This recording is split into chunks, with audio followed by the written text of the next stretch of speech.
Bienvenue sur ce tout nouveau podcast, La Cavalière Sensible. Je suis Sarah, enseignante d'équitation. Certains me connaissent déjà sur les réseaux sous le nom Epsilon Riding Academy. Ça fait quelques années que j'enseigne l'équitation et je trouve qu'il y a un cruel manque de bienveillance dans le milieu. Je sais pas toi, mais perso, en fait, quand je prends des cours d'équitation, ou du moins quand je prenais des cours d'équitation déjà depuis petite, j'avais l'impression que, on n'était pas trop écoutés, qu'on nous forçait un peu la main sur certaines choses. Enfin, j'avais l'impression, voilà, de pas être vraiment comprise. Et du coup, c'est vrai que professionnellement, j'ai voulu développer une approche, dans la bienveillance, pour pouvoir progresser avec de la pédagogie, d'essayer d'être dans l'écoute du cavalier, pour, voilà, être dans cette bienveillance, mais aussi du fun et apprendre dans la sérénité et sans que ça soit trop rasoir non plus, parce que je trouve que des fois c'est, un peu trop, académique, pour arriver à un résultat technique, alors qu'en fait on pourrait faire la même chose mais, de manière, plus marrante, quoi. Niveau équestre, je suis propriétaire de 2 chevaux selle français, j'ai la mère et le fils et je suis cavalière de compétition mais, on va dire, pas toutes les semaines, quoi. L'année dernière, je sortais, régulièrement, 1 à 2 fois par mois et c'est vrai que j'ai un peu levé le pied ces derniers temps, j'espère ressortir, mais voilà, le but c'est, se faire plaisir et passer un bon moment avec mon cheval et avoir une belle relation avec lui tout en progressant techniquement. Au niveau des disciplines, c'est vrai que je suis un peu plus axée sur les 3 disciplines olympiques, même si voilà, je suis ouverte à ce qui peut se faire d'autre, pour justement rajouter un petit peu de fun dans la pratique. Alors, pourquoi ce podcast? On en vient quand même au sujet principal, c'est que, j'avais vraiment envie de pouvoir partager sans avoir à me restreindre, sans être frustrée et me dire: «Oh là là, j'avais vraiment envie de, parler de ça, d'exploiter ce sujet-là» et malheureusement avec les réseaux sociaux, ben, on est très, très, contraint en termes de temps et là je me suis dit: «Bon, bah, comme ça va permettre de parler et de donner toutes les infos que j'ai envie de donner et de la manière, dont j'ai envie, de les donner aussi puisque je trouve ça quand même plus naturel de parler, sur, un format type podcast que sur un format de réseaux sociaux, en fait, hein. Et autre chose aussi, bon, qui transparaît, dans ma pratique, c'est que, je suis, fervente, défenseuse, je sais pas si ça se dit, du bien-être du cheval, mais je trouve que souvent, en fait, on met le bien-être du cavalier un peu de côté et moi, je trouve ça hyper important, en fait, que le cavalier se sente bien pour que le cheval se sente bien. Donc ce que je veux avec, ce que je vais vous partager ici, c'est, remettre, en fait, du bien-être du cavalier également, en plus du bien-être du cheval, dans la pratique, dans ta pratique de tous les jours et tout ça en te donnant des tips et en te partageant mes réflexions. L'épisode d'aujourd'hui, il va t'expliquer un petit peu le cheminement de ce nom, la cavalière sensible. Puisque, j'ai toujours été quelqu'un dans le hyper quelque chose, hyper investi dans mon travail, dans mes relations, hyper empathique, hyper rigoureuse, hyper stressée aussi. Enfin, en fait, je connais pas de juste milieu, pour le ressenti. Je peux être, très, très affectée par quelque chose qui peut paraître insignifiant. Je vais donner des exemples là qui vont faire rigoler, les gens qui me qui me connaissent parce qu'ils vont tout de suite, retrouver le contexte.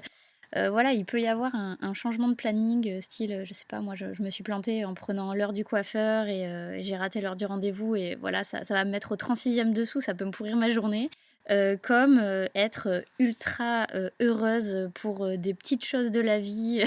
Là, dans l'exemple que j'avais en tête, c'est, par exemple, je sais pas, moi, je suis au resto, je mange un truc trop, trop bon et j'arrive pas à finir et là, on me propose de faire un doggy bag mais là, ça y est, on m'a refait ma journée, je suis trop heureuse, quoi. Et en fait, voilà, on m'a toujours dit que j'étais dans le trop, qu'il fallait lever le pied, sinon j'allais me cramer. Bon, ce qui était pas tout à fait faux d'ailleurs, hein, sur ce coup-là. Et que, c'était sûrement dû à l'enfance ou à un traumatisme. Et en fait, je vivais pas très bien qu'on me dise ça parce que, moi j'ai eu une belle enfance et j'en suis venue à me dire que ça se trouve j'avais un problème, mais je sais pas lequel, je sais pas d'où ça vient. Enfin, du coup, j'étais toujours à me dire, il y a un problème quelque part et c'est pas forcément facile de vivre quelque chose quand on part du postulat que c'est un problème et il s'avère que j'ai fini par, consulter, on va dire, un professionnel et que j'ai été, diagnostiquée hypersensible et là, en fait, on m'a expliqué que c'était pas du tout une tare. En fait, c'est juste un fonctionnement qui est un petit peu différent et on n'est pas tous câblés pareil et ça, de le comprendre, ça m'a enlevé beaucoup, beaucoup de frustration envers moi-même, d'incompréhension aussi et par rapport aux autres puisque ça me permettait de peut-être de prendre plus sereinement, la manière dont les autres pouvaient réagir puisque, voilà, je me disais: On n'est pas câblés pareil». Et en fait, que tu sois toi diagnostiqué ou pas hypersensible, tu as ta propre sensibilité, tu as ton propre câblage pour arriver à appréhender, comprendre le monde et y répondre. Et c'est ça que je trouve vraiment passionnant à exploiter en tant que cavalière et là en tant qu'enseignante d'équitation aussi, parce que je trouve que ça ouvre énormément de perspectives dans ta pratique équestre et dans la relation que tu peux avoir avec ton cheval. Ça fait plein de pistes à explorer et plein de portes, on va dire, à ouvrir pour s'améliorer. Alors, être une cavalière sensible, pour moi, c'est quoi? On va switcher direct l'idée de c'est la cavalière pleureuse qui pleure chaque fois qu'elle a un souci, parce que bon, c'est ok de pleurer, mais voilà, c'est beaucoup plus que ça. C'est pas parce que t'es une cavalière sensible que t'es une cavalière faible, pas du tout. En fait, c'est déjà être capable de comprendre et de mieux vivre tes émotions. Et je dis bien mieux vivre et comprendre et pas gérer. Je le dis volontairement pas parce qu'en fait, on va pas dealer avec ses émotions. Quand on te dit laisse tes émotions au bord de la carrière, je crois qu'il y a rien de pire que ça. C'est pas possible. Moi perso, je prends pas mes émotions pour les mettre dans ma boîte de pinçage et rentrer dans la carrière et hop là, j'ai plus d'émotions, ça marche. Non, c'est pas comme ça que ça marche. On les accepte et justement on va composer avec pour arriver à monter notre cheval. Être une cavalière sensible, c'est aussi savoir se reconnecter à son propre corps, à ses propres sens pour être totalement présente avec son cheval. Et c'est être en capacité de développer son intuition pour mieux comprendre notre cheval.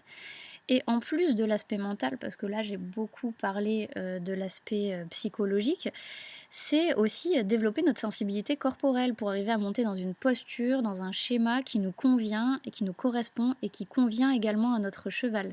Voilà, bref, dit comme ça peut paraître un peu chiant, mais en fait le but, c'est que de cette sensibilité, tu arrives à en faire une force et que tu t'éclates avec ton cheval. Alors, l'épisode d'aujourd'hui était un peu plus court, je pense, que ce que je ferai les autres fois, puisque là, on était vraiment dans de la présentation. Je voulais que tu saches, en gros, où est-ce que tu mets les pieds en venant ici. J'espère déjà que tu as passé un bon moment sur cet épisode-là, et évidemment, on se retrouve sur les prochains épisodes. En attendant, tu peux déjà me retrouver sur les réseaux sociaux avec le compte Epsilon Riding Academy. Et pour ce qui est de l'accompagnement que je propose, on peut tout à fait bosser ensemble en distanciel, quelle que soit ta zone géographique, mais si c'est pour se voir en vrai, moi je suis dans le sud de la France, vers Nîmes, et je me déplace sur une portion de l'Occitanie et du PACA. Voilà, pour aujourd'hui, c'est fini. Je vous dis à la prochaine les cavalières sensibles et surtout, n'oubliez pas que vous êtes des guerrières.